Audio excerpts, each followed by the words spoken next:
salutations. This is Michael D. McCarty, storyteller from Los Angeles, California, and I'm going to share a personal story with you that I call The Power of Love. It was 1988-89, and I was traveling around the south of India, going to temples and ashrams and getting my spiritual groove on. Some friends of mine had decided we were going to go visit the Sri Aurobindo Ashram in a town called Pondicherry, further in the south of India. We took a bus, took about 4 or 5 hours. We arrived at Pondicherry. My two friends went directly to the main ashram hotel called the Park Guest House. I told them I'd meet them there later. I wanted to roam the town. I wasn't worried about getting a room. It was the hot season in the south of India, 120 degrees in the shade on a cool day. So the guidebook, the Lonely Planet guidebook for India said you didn't have to worry about getting a room at a hotel this time of year because nobody in their right mind would be there, except me and my friends. So after having roamed the town a little bit, I went over to the Park Guest House. I'm going up the steps to the hotel when I noticed that this elderly Indian woman gave the man behind the desk some instructions after having given me a real dirty look. I walk up to this gentleman, and he says, "Can I help you?" I said, "Yes, I'd like a room." "We don't have any rooms." Keys all over the board, up, down, and sideways. I asked about my two friends, who just happened to be white. I asked if they had checked in. He said, yes, they did. Now, I'm picking up on something. Duh. But I don't want to believe what I'm picking up on because I'm at an ashram, a spiritual place. So I asked, well, when will some rooms become available? Maybe in a day or two. All right, I maintain a positive attitude. The next morning, I'm having breakfast with my friends at the Park Guest House restaurant, and there's a guy who had checked into the hotel after I'd been by there the previous evening. Now, I maintain a positive attitude. Some rooms must have suddenly become available. So I go to the lobby, and there's that elderly Indian woman, the one who'd given me the dirty look, sitting behind the desk. She's checking some people in, an Indian family. I'm standing back waiting for her to take care of her business when she looks at me and says, "What do you want?" With attitude. I said, "Well, I came to see if you had some rooms available." "No, we don't have any rooms for you. And this isn't just some hotel. This is for people who are coming for the Sri Aurobindo Ashram. Like I'm halfway around the world and I don't know this. So I've had enough. I am PO'd. I've had enough of this town. I've had enough of this ashram. I make arrangements to leave the following evening."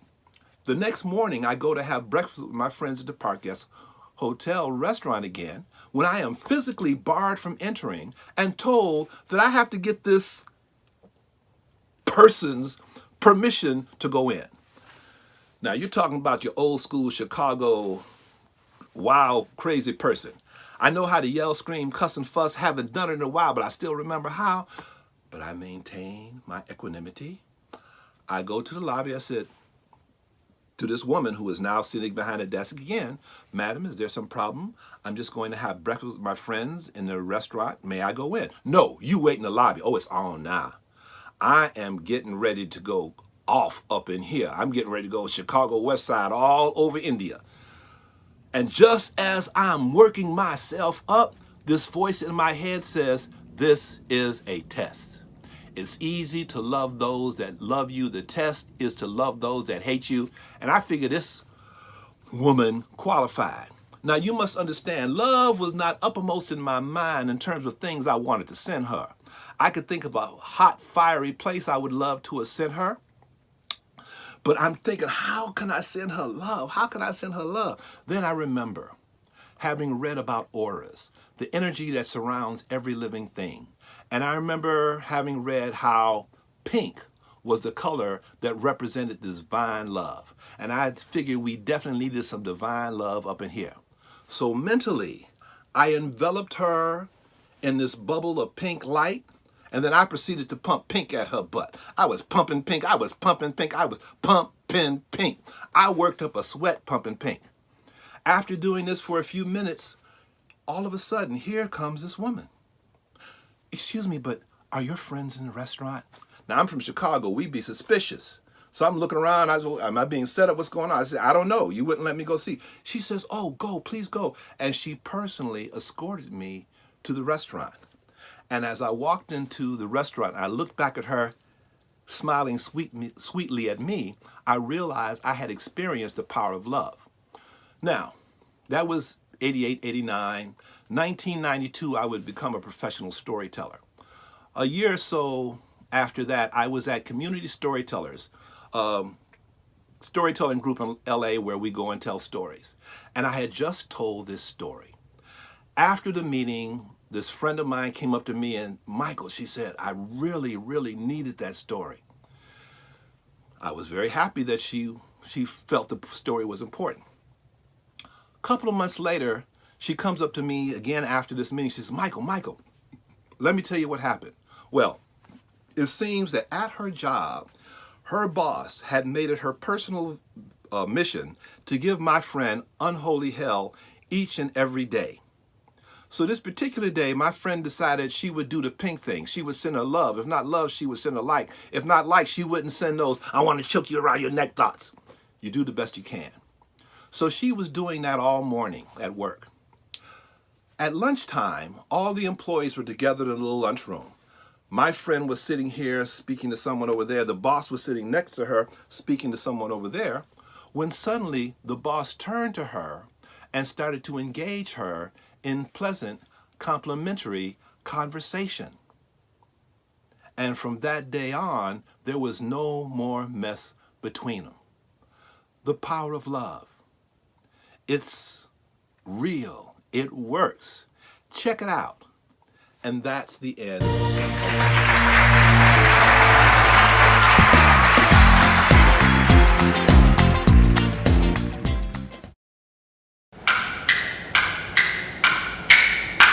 El cuento que les voy a contar es un cuento de la tradición oral salvadoreña y regional. ¿Sabían ustedes que el tío Conejo tiene las orejas largas? Cierto día, estaba tío Conejo cerca del río. Canta que te canta, canta que te canta. Qué bonitas hay, cama me vea. Qué bonitas hay, cómo me veo. En verdad que soy muy bonito, inteligente y humilde. Tío Pájaro, que estaba desde un árbol, saltó. De humilde no tiene nada, tío Conejo. En lo demás tiene razón. Gracias. Sus palabras me complacen. Sí, pero es usted muy vanidoso. Ese no es ningún problema. Sí lo es, no lo es. Sí lo es, no lo es. Sí lo es, no lo es. No será para usted. Pero a mí me gusta que me ensalcen.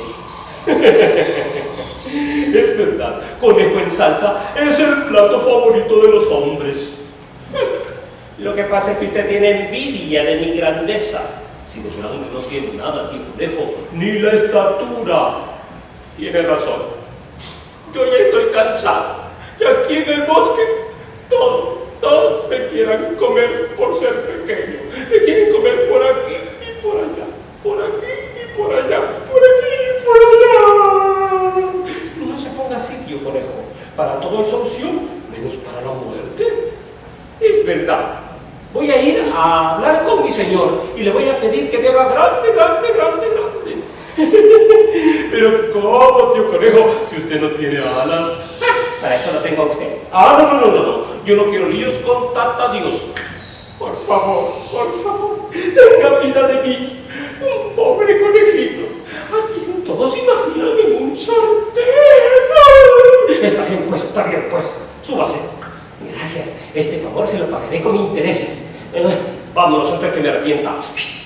Y llegaron al cielo. Allí entre las nubes estaba el tío Conejo, revoloteando. De pronto, Señor. Truenos y relámpagos. ¿Qué te trae por aquí, tío Conejo? ¿Qué armas tanto alboroto? Señor, perdón, es que fíjate que yo allá en la montaña siempre me molestan y siempre me quieren comer por aquí y por allá. Y yo estoy cansado, quiero ser grande, hazme grande, señor. Pero qué atrevimiento, tío Conejo. ¿Qué hago para que este desista? Ya sé, tío Conejo, si me traes una piel de tigre, una de león y otra de lagarto, entonces te haré grande. ¿De verdad? Pero señor, yo soy muy pequeño. Ay, vos no sabes cazar. Y que yo no sé cazar, pero señor. Truenos y relámpagos. Y así fue. Y así fue como tío Conejo volvió a la montaña. Y en la montaña, un silencio total.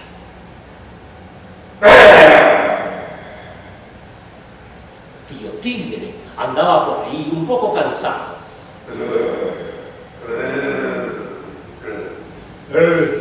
Un árbol. Me voy a dar una siestecita. Me voy a dormir allí y que la sombra me cobije.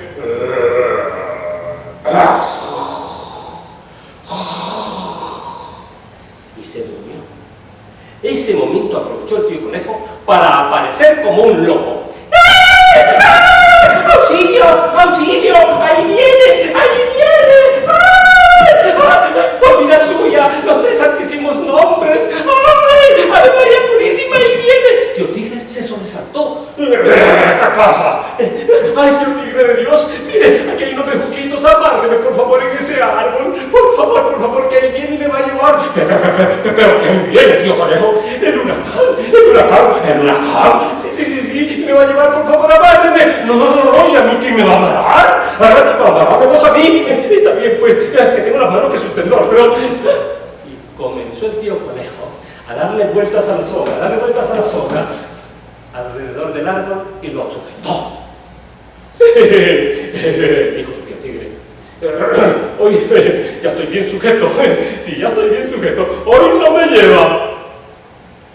Pero lo que sí se llevó fue una paliza del tío Conejo que lo desmayó. Ya tengo el tigre. Ahora me falta el león. El tío Conejo comenzó a escarbar.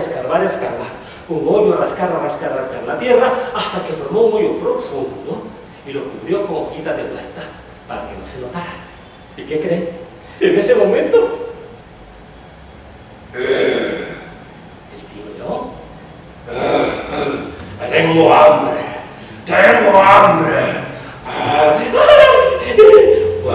¡Conejo!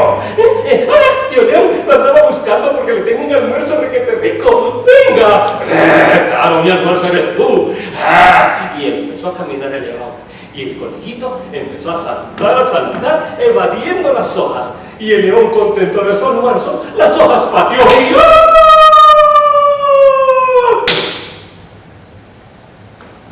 Me libré para siempre de tus garras, tío león, dijo nuestro amigo el conejo.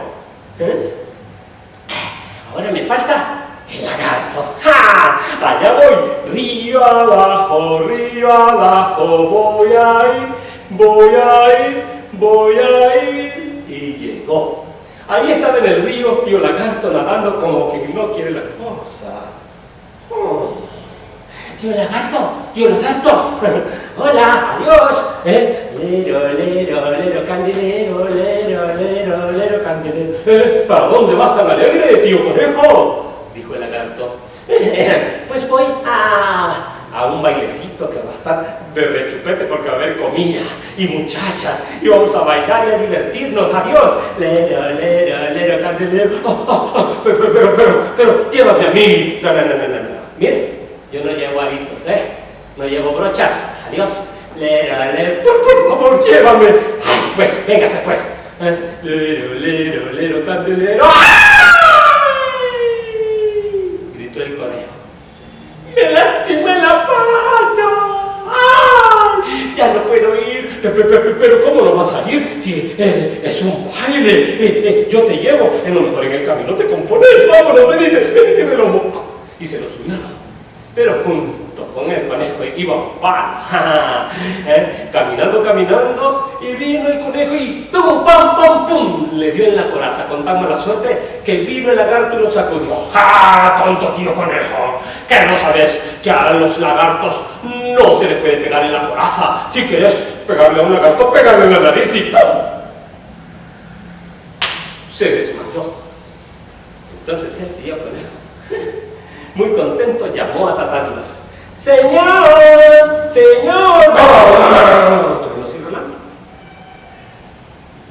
¿Qué querés, tío conejo? Tío, ¿te acordás que aquel día tú me dijiste que me ibas a hacer grande si te traía una piel de tigre, una piel de león y una de lagarto? ¿Sí? Pues aquí las tienes. ¡Ah, grandísimo villano! Era para que desistieras. No estás a gusto como Dios te tiene. ¡Ahora verás! Y con sus manos empezó a darle las orejas. Se las aló, se las aló, se las aló. Y el conejo se hizo grande. Pero de las orejas se había vuelto un gran orejón. Y de pronto, tío conejo dijo: ¡ay, señor! ¡Oh! El señor no estaba. Quien estaba ahí era tío pájaro, que lo había presenciado todo. ¡Oh! Es verdad que no mintió, tío conejo. Es usted ahora grande, pero de las orejas es un gran orejón. Bien dice el dicho: el que mal anda, mal acaba. El que mal anda, mal acaba. El que mal anda, mal acaba. El que mal anda, mal acaba. Y es esta la razón por la que el tío conejo tiene las orejas largas. Y yo me monto en un potro para que ustedes me cuenten otro.